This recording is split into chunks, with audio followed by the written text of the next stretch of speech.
Orbital Repair Station 7 hung in space like a massive metal spider, its long docking arms extended to cradle various ships.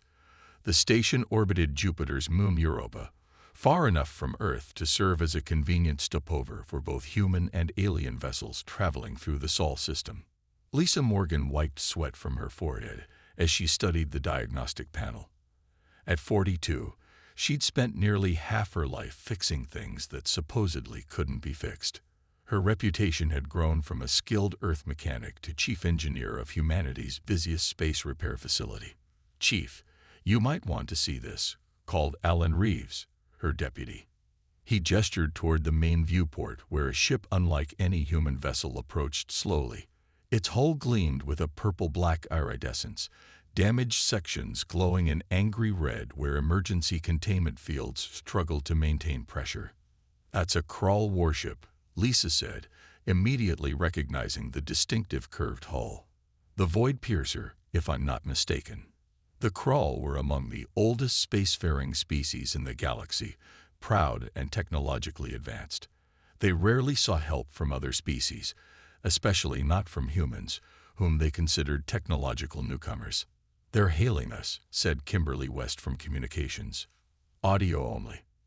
"This is Captain Zach Snar of the Krull vessel Void Piercer," came a gravelly voice, strained with what Lisa recognized as carefully controlled panic. "We have suffered critical systems failure following an encounter with an uncharted radiation storm. We request emergency docking privileges." Lisa leaned toward the comm. "Captain Zach Snar, this is Chief Engineer Morgan. We have Bay 3 available. Our tractor beams will guide you in." There was a pause before the Krull captain responded. "Your assistance is acknowledged, human. Be advised our quantum matrix is unstable. Your facility may not be equipped to handle our technology." Lisa smiled slightly. She'd heard this concern from nearly every alien species the first time they docked with a human repair station. "We'll manage, Captain. Just try not to explode before we get you secured." The massive Krull ship limped toward the station, occasional energy discharges flickering along its hull. As it drew closer, Lisa could see the extensive damage. Far worse than the captain had admitted. "Get Bay 3 prepped for quantum containment," she ordered. "And someone find Joe Garcia. We'll need his touch on those field generators." While her team rushed to prepare, Lisa reviewed the Krull ship schematics in the station's database. The information was incomplete. The Krull guarded their technological secrets closely, but she'd worked with enough of their systems to have a general idea what they'd be facing. The station shuddered slightly as the tractor beams engaged, gently guiding the damaged vessel into the massive repair bay. Through the observation window, Lisa watched as magnetic clamps secured the Void Piercer and emergency coolant began spraying over its hottest sections. As Lisa led her team toward the airlock, 3 urgent messages flashed on her communicator almost simultaneously. "Chief," called Kimberly, "we've got more incoming. A Meridian diplomatic cruiser, a Jexeri cargo hauler, and something I can't even identify. All reporting critical failures and requesting emergency repairs." Lisa turned to her assembled team. "Looks like we're about to get very busy. Alan, take Jones and Williams to meet our Krull guests. Joe, get the quantum stabilizers ready. Everyone else, prepare the remaining bays." As she issued orders, Captain Zach Snar emerged through the airlock. The tall, gray-skinned alien looked around with 4 yellow eyes, mandibles clicking in what Lisa recognized as nervousness. "You claim you can repair a quantum matrix collapse?" the captain asked skeptically, towering over Lisa. "Captain," Lisa replied with a confident smile, "fixing the supposedly unfixable is why alien ships flock to human repair stations." She gestured toward the viewport where the 3 newly arriving damaged vessels were becoming visible. "As you can see, you're not the only one who's heard about us." Kevin Daniels had a reputation on Orbital Repair Station 7. While other technicians relied on the latest tools and computer models, Kevin often worked with tools that looked suspiciously handmade. Today, as he studied the damaged quantum matrix of the Krull vessel, He reached for what appeared to be a modified pipe wrench. "What is that primitive implement?" Captain Zaxonar asked, all four eyes narrowing with concern. "This?" Kevin smiled, twisting the wrench to reveal hidden sensor nodes embedded in its handle. "It's what my grandfather used to fix tractors on Earth, with a few upgrades. Sometimes old solutions work best on new problems." The Krull captain stepped back, clearly uncomfortable with the idea of his advanced warship being repaired with tools that resembled ancient Earth farm equipment. "The quantum matrix regulation system is delicate Krull technology, developed over thousands of years," Zaxonar warned. "Our engineers trained for decades to understand its complexities." Kevin nodded patiently. "And yet it failed. Sometimes fresh eyes see what specialists miss." He carefully inserted the modified wrench into a damaged section where the matrix housing had warped. With surprising gentleness, he made a small adjustment, and the angry red warning lights on the nearby panel shifted to yellow. "Impossible," Zaxonar whispered. Lisa Morgan, watching from nearby, smiled. She'd seen this reaction countless times before. "Humans have always been tinkerers, Captain," she explained. "While your species was perfecting quantum physics, our ancestors were keeping combustion engines running with duct tape and determination." "Duct tape?" the alien repeated, confusion evident in his voice. "An adhesive miracle," Kevin replied without looking up. "We still keep some around for emergencies." Throughout human history, necessity drove innovation. When equipment broke down far from replacement parts, humans learned to improvise. When manufacturers stopped producing replacement components for older models, dedicated mechanics found ways to keep machines running decades past their intended lifespans. This resourcefulness had shocked the galactic community when humans first ventured into space. While other species discarded technology when newer versions became available, humans maintained and repaired their equipment almost indefinitely. Earth museums still displayed functioning machines that were centuries old, a concept that bewildered most aliens. "I think I see the problem," Kevin said suddenly, pointing to a section of the matrix. "The inner containment ring has a design weakness. It's not just damage from the radiation storm. The ring was already beginning to fail." Zaxonar moved closer, his tall frame looming over Kevin. "That is not possible. The design has been stable for generations." "Stable but flawed," Kevin countered. "Look here. The molecular structure shows stress patterns that developed long before the storm hit. Your engineers probably never noticed because they were trained to maintain the system exactly as designed, not question why it was designed that way." Lisa observed the growing respect in the Krull captain's posture as Kevin continued to work. This was what made human repair technicians special. They questioned everything, took nothing for granted, and never accepted "that's just how it's built" as an answer. "We can strengthen this section," Kevin explained. "Not just repair it to original specifications, but actually improve it. Improve Krull design." The captain's mandibles clicked rapidly, a sign of astonishment. "With your permission, of course," Lisa added diplomatically. As Kevin continued working, Lisa's communicator buzzed. It was a message from the station's traffic control. "Chief," word spreading. "We've got 7 more alien vessels requesting repair services. They've diverted from their planned routes specifically to reach us." Lisa glanced at Zaxonar, who was now watching Kevin with all 4 eyes wide in fascination. "Captain," she said, "I hope you don't mind a bit of a wait. It seems we're developing quite a reputation out there." The Meridian diplomatic vessel Star Envoy arrived at Orbital Repair Station 7 with an escort of smaller ships. Unlike the battle-damaged Krull warship, the Meridian vessel was sleek and elegant, its silver-blue hull unmarred except for a strange distortion along its port side that seemed to bend light around it. "Their dimensional stabilizer has collapsed," explained Paul Torres as he studied the readings. At 35, Paul was the station's expert on spatial technologies, though he'd started his career fixing electric cars in Detroit. The Meridians use it to reduce their mass during faster-than-light travel. "Ambassador Lyanta, A tall humanoid with pale blue skin and elegant silver markings on her face stepped through the airlock with two assistants. Her expression remained carefully diplomatic, but her eyes betrayed her skepticism. "We understand humans have certain unconventional repair methods," she began. "But I must emphasize that our dimensional technology is beyond the capabilities of most species. We've come here only because our course left us no alternatives." Paul smiled politely. "We appreciate your candor, Ambassador. May I examine the damaged stabilizer compartment?" The ambassador hesitated before nodding to her assistants. They led Paul to a sealed chamber near the ship's engine room. Inside, a spherical device about 2 meters across pulsed with erratic energy. Parts of it seemed to exist in multiple places simultaneously. 3 Meridian engineering teams declared it irreparable, one assistant stated. "The quantum fluctuation has progressed too far for conventional recalibration." Paul circled the device slowly, noting how certain sections appeared blurred. What caused the initial failure? Unknown.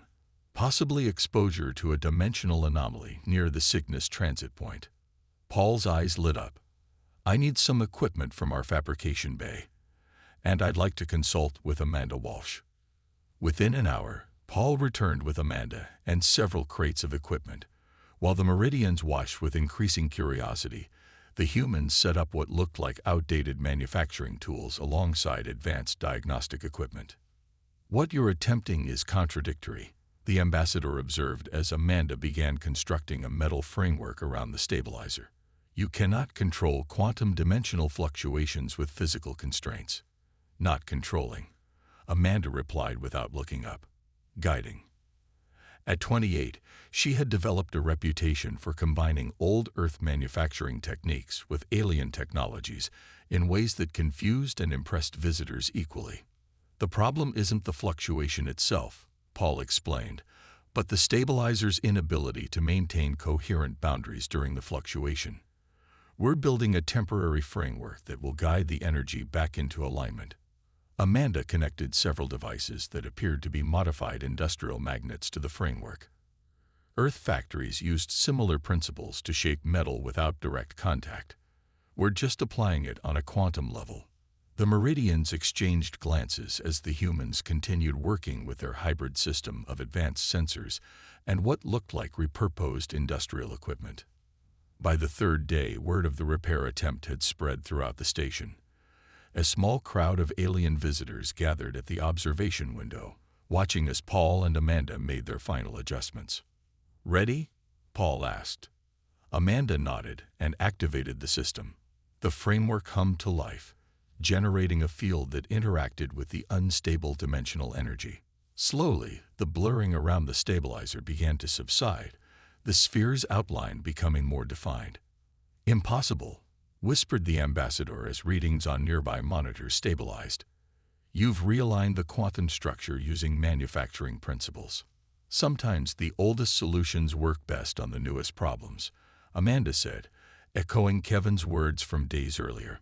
That evening, Lisa Morgan found herself facing an unprecedented situation. A waiting list of alien vessels orbiting the station, each hoping for repairs. More surprising were the dozen alien engineers who had requested permission to observe human repair techniques. "We might need to expand," Alan suggested as they surveyed the growing community around the station. Lisa nodded. "Or train more engineers. The galaxy seems hungry for the human approach to fixing things." The alarm klaxons sounded throughout Orbital Repair Station 7 as an enormous vessel materialized from hyperspace dangerously close to the station. The ship's distinctive angular hull, covered with geometric patterns that seemed to shift and change, identified it immediately as Cell Naga, one of the galaxy's most advanced and secretive military powers. "All hands to alert stations," Lisa ordered, studying the vessel on the main screen. "That's a Cell Naga warship, and it's in bad shape." The massive ship was listing badly, with visible plasma venting from multiple hull breaches. Its port-side weapons array appeared completely destroyed, and power fluctuations rippled visibly through its remaining systems. "They're hailing us," Kimberly said, surprise evident in her voice. The XL Naga rarely communicate with other species. A holographic figure appeared on the command deck, tall, with gray-green skin and 4 arms. The XL Naga commander wore an elaborate uniform covered with symbols of rank. "I am Fleet Commander Krovex of the Imperial Warship Dominant Will," the alien stated without preamble. "We require immediate assistance following engagement with high forces in the city sector." Lisa stepped forward. "Commander, I'm Chief Engineer Morgan. We can accommodate your vessel, but we'll need to know the extent of your damages." "Our Chief Engineer will provide technical specifications," Krovex replied stiffly. "We require full combat readiness restored within 3 solar cycles." The engineering team exchanged glances. 3 days to repair a vessel that size, with damage that extensive, seemed impossible. "Commander," Lisa began carefully, "with all due respect." 3 cycles, the commander repeated. "The defense of 2 systems depends on our return. The Hive Fleet advances as we speak." Hours later, the XL Naga warship was secured in the station's largest bay, dwarfing every other vessel under repair. Lisa gathered her team in the briefing room, displaying the damage assessments on the main screen. "This is beyond anything we've attempted," Alan said, shaking his head. "Their propulsion system is unlike anything in our database. Half their power grid is fried, and they're missing critical components we can't replicate." Lisa studied the schematics. "Trovac, their chief engineer, says they lost their supply ships in the battle. We're working with what we have." 3 days is impossible," Kevin stated flatly, "even with all hands working around the clock." Paul Torres, who had been quietly analyzing the XL Naga technical data, looked up. "Maybe not. Their technology is advanced, but the principles are still based on physics. We just need to approach this differently." Lisa nodded decisively. "We'll divide into specialized teams. Kevin, take propulsion. Amanda, power systems. Paul, weapons systems. I'll coordinate with Trovac on hull repairs." "The galaxy's watching this one," Alan warned. "If we fail, human repair stations lose credibility." "Then we don't fail," Lisa replied simply. The first day passed in a blur of activity. Lisa organized continuous shifts, pulling in every qualified technician. The XL Naga engineers, initially reluctant to allow humans near their advanced systems, soon watched in fascination as human ingenuity tackled problems their rigid training hadn't prepared them for. On the second day, Paul made a disturbing discovery while repairing a damaged power coupling. "Chief, you need to see this," he called Lisa over urgently, pointing to a small device embedded within the ship's systems. "This isn't battle damage. Someone deliberately sabotaged this coupling." Lisa examined the device carefully. "Are you certain?" "Positive. This was designed to fail after a specific time delay." Paul lowered his voice. "And it's not XL Naga technology."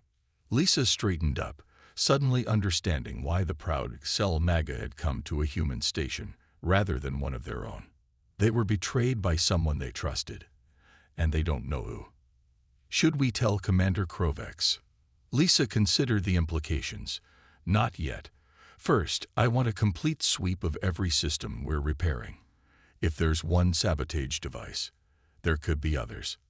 She looked up at the massive warship, recognizing that they now faced not just an engineering challenge, but a mystery that could have galactic implications. "This just got a lot more complicated," she murmured. The repair bay echoed with the sounds of tools and voices as Lisa Morgan assembled her team for an emergency meeting. 24 hours had passed since they discovered the first sabotage device, and the situation had grown more serious. "We found 7 more sabotage devices throughout the XL Naga ship," Lisa explained, displaying holographic images of the devices, each one designed to trigger cascading failures across critical systems. "Have you informed Commander Krovex?" asked Alan. Lisa nodded grimly. "I had to. They're conducting their own internal investigation now." Paul Torres held up one of the neutralized devices. "The real problem is we're still missing parts to replace the damaged systems. The deadline is tomorrow. And even if we work through the night, we can't replicate XL Naga technology from scratch. Then we don't replicate it, Kevin said suddenly. We adapt. Lisa raised an eyebrow. Explain. Throughout human history, when we couldn't get the exact part we needed, we improvised. Kevin pulled up schematics on his tablet. The XL Naga quantum induction coils are damaged beyond repair, but their function is basically to channel energy in a controlled pattern. So, one of the newer technicians asked, so we build our own version using materials we have. It won't be identical, but it will work. Trovac, the XL Naga chief engineer who had joined their meeting, clicked his mandibles in disagreement. Impossible. Our technology is precisely calibrated over centuries of development. You cannot simply improvise such components. Lisa studied the schematics thoughtfully. Actually, we can. Kevin's right. Humans have been making do with whatever's available for our entire history. She turned to face the alien engineer. Trovac, have you ever wondered why humans became such good repair technicians when we're one of the younger spacefaring species? The four-armed alien tilted his head. I assumed you had specialized training programs. It's more fundamental than that, Lisa explained. Most advanced species evolved in stable environments with specialized adaptations. The Meridians developed in perfect harmony with their environment. The Kral evolved in a resource-rich world where specialization was advantageous. Humans, Kevin continued, evolved in an environment that changed constantly. Ice ages, warming periods, natural disasters. We couldn't specialize. We had to adapt to whatever came our way. Amanda joined in. We carried that adaptability into our technology. When something broke on Earth, and the manufacturer no longer made the part, we figured out how to fix it anyway. Lisa pulled up images of ancient Earth repairs, a car engine with improvised parts, space missions saved by duct tape and ingenuity, century-old machines still running with handmade components. This is our secret ingredient, she told Trovac. Not better technology, but the ability to work with whatever we have. The alien engineer studied the images, his large eyes blinking slowly. Fascinating. Your species treats technological limitations as suggestions. Exactly, Lisa smiled. Now let's inventory what materials we have available and get creative. Throughout the night, the repair teams worked relentlessly. Kevin led a group that converted standard power cells into makeshift quantum induction coils. Amanda adapted Meridian crystal technology to replace damaged sensor arrays. Paul repurposed components from the station's own backup systems to rebuild the warship's navigation controls. As dawn approached on the final day, Lisa received an urgent message from Commander Krovex. The saboteur has been identified, the commander reported. A sleeper agent from the Hive Collective. He has been dealt with. Lisa nodded, not asking for details. Commander, we've made significant progress, but I must be honest. Our solutions are unconventional. The ship will function, but some systems won't match your original specifications. The imposing Xel Naga studied her for a moment. Chief Morgan, when this crisis began, I doubted humans could repair our vessel at all. I no longer harbor such doubts. Complete your work as you see fit. As he ended the transmission, Lisa turned to her exhausted team. You heard the commander. Let's finish this impossible job. The Xel Naga warship Dominant Will hummed with renewed power as final systems came online. Lisa Morgan stood on the command deck with Commander Krovex, watching as status indicators switched from red to green across the ship's holographic displays. Final propulsion test complete, Kevin's voice reported over the comm. All systems functioning at 92% of original specifications. A murmur of surprise passed through the Xel Naga bridge officers. Their expressions, normally difficult for humans to read, clearly showed astonishment. 92%. Commander Krovex turned to Lisa, with improvised components and missing materials. Lisa nodded, trying to hide her exhaustion after 3 days of nearly continuous work. Some systems are actually performing better than before. The power distribution network is 4% more efficient with our hybrid solution.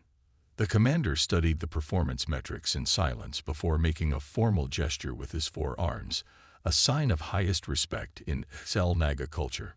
The Imperium will not forget this service, he stated. When we return from our mission, I will personally ensure that human repair methodology is studied by our engineering academies. As the commander turned to prepare his ship for departure, his second officer approached Lisa privately. Chief Morgan, our investigation into the sabotage has revealed disturbing information. The officer lowered her voice. The saboteur was in contact with representatives from Galactech Repairs Corporation before the attack. Lisa frowned. The megacorporation that runs repair facilities in the Orion Arm. The same. We believe they sought to damage the reputation of human repair stations by ensuring our ship could not be fixed within the deadline. Lisa absorbed this information as she watched her team completing final checks. It made sense. Human repair stations had been taking business from established alien facilities across the galaxy. We have shared this information with your station's security chief, the Xel-Naga officer continued. The Imperium does not tolerate such dishonorable tactics. After the Xel-Naga departed, Lisa called an all-hands meeting in the station's main hall. The room was packed not only with human staff, but also with representatives from nearly 20 alien species, observers, diplomats, and engineers who had gathered to witness the impossible repair. The successful repair of the Dominant will represent more than just fixing a ship, Lisa told the assembled crowd. It demonstrates that different approaches to technology can complement each other. She gestured to the diverse group. Many of you came here skeptical about human repair methods. Some probably thought our techniques primitive or unrefined. Several alien observers shifted uncomfortably, confirming her assumption. But what you've witnessed is the value of diverse perspectives. Humans don't have better technology. We just look at problems differently. The station's communication officer hurried into the hall, whispering urgently to Alan, who then approached Lisa with a data tablet. "You'll want to see this," he murmured. Lisa read the message and looked up in surprise at the waiting crowd. "I've just received word from the Galactic Trade Federation," she announced. In light of recent events, they're proposing the establishment of an interspecies repair academy to be headquartered here at Orbital Repair Station 7. Excited conversation broke out across the room. The Federation rarely involved itself in technological education, preferring to let each species develop independently. Furthermore, Lisa continued when the noise subsided, all member species are being encouraged to send engineering representatives to study and share repair methodologies. This will be the first cross-species technical exchange program officially sanctioned by the Federation. Later that evening, Lisa sat with her core team in the station's observation lounge, watching as ships arrived and departed against the backdrop of Jupiter's swirling clouds. "So," Kevin asked with a tired smile, "how do you feel about becoming professors?" Lisa laughed. "I'm an engineer, not a teacher." "Maybe that's exactly what the galaxy needs," Paul suggested. "Teachers who don't know they're teaching, just showing others how they solve problems." Amanda raised her coffee mug. "To Orbital Repair Station 7, officially the galaxy's most respected fix-it shop." As they toasted, Lisa watched another alien vessel approaching for repairs, its running lights blinking in the darkness of space.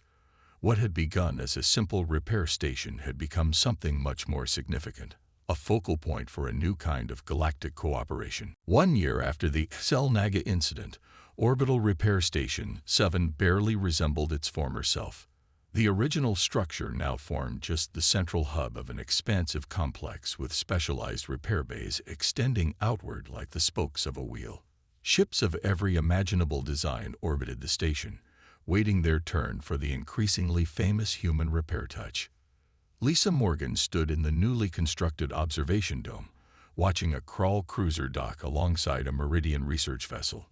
Nearby, a massive Jexari transport was receiving final inspections before departure. "Hard to believe how much has changed," said Alan, joining her at the viewport. "Remember when we were just fixing broken nav systems and patching hull breaches?" Lisa smiled. Now we're running the galaxy's most prestigious repair academy. The Interspecies Repair Academy occupied an entire section of the expanded station. Currently, over 200 alien engineers from 37 species studied there, learning human repair philosophy while sharing their own specialized knowledge. Chief Morgan to Academy Hall. Came a call over the station's communication system. The demonstration is ready to begin. Lisa made her way through bustling corridors where humans worked alongside aliens of all descriptions. The integration had not been without challenges. Different atmospheric requirements, communication barriers, and conflicting technical philosophies had all created obstacles. But the results spoke for themselves.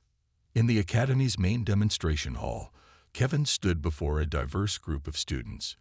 He had become one of the station's most popular instructors, despite his initial reluctance to teach. Today, he was explaining as Lisa entered, "We're demonstrating hybrid repair techniques for quantum field generators." On the demonstration table sat components from 5 different alien technologies, arranged in a configuration no single species would have considered possible. Lisa recognized Paul's influence in the setup. His talent for integrating disparate technologies had revolutionized several fields of engineering in the past year. "The key isn't forcing technologies to work together," Kevin continued, "but understanding the principles behind why each species designed their systems the way they did. Once you understand the why, you can find the commonalities." Lisa watched with pride as the alien students, some with multiple limbs, others with sensory organs humans didn't possess, eagerly absorbed the lesson. What had begun as necessity had evolved into a genuine exchange of ideas. Amanda Walsh, now heading her own research division, intercepted Lisa as she left the demonstration. "We've finished the prototype," Amanda said excitedly. "The hybrid drive system works even better than we projected." This new project, combining human ingenuity with alien technological expertise, promised to revolutionize interstellar propulsion. Already, several major shipbuilding corporations had expressed interest in licensing the design. "Any word from the Cygnus Patrol?" Lisa asked as they walked. Amanda nodded. "They've confirmed it. The Hive Fleet is retreating from 3 contested systems. The Tel-Naga Human Joint Defense Initiative worked." This had been perhaps the most surprising development of all. The traditionally secretive XL-Naga had proposed a military partnership with Earth, recognizing that human adaptability complemented their technological superiority. The first Joint Defense Fleet, equipped with ships combining XL-Naga firepower and human-inspired flexible systems, had recently engaged the previously unstoppable Hive collective forces. As Lisa continued her inspection rounds, her communicator chimed with an urgent alert. "Chief, we're receiving a priority distress call," Kimberly's voice reported. Well, you need to see this."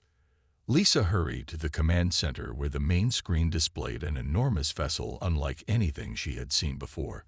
Its surface seemed to shift between solid metal and energy fields, with a central section larger than some small moons. "That's a Primarch Ascendancy worldship," gasped one of the alien liaison officers. "They're among the oldest species in the galaxy. They never interact with younger races." The message accompanying the distress call was simple. "We require assistance. Our eternal engines fail after 10 million years of operation. We have heard humans can fix the unfixable." Lisa looked around at her team. Human and alien faces alike, all turned to her with the same question in their eyes. "Well," she said with a slow smile, "I guess we're about to find out if 10 million years is too long for a warranty. Prepare Bay 1 for our new visitors."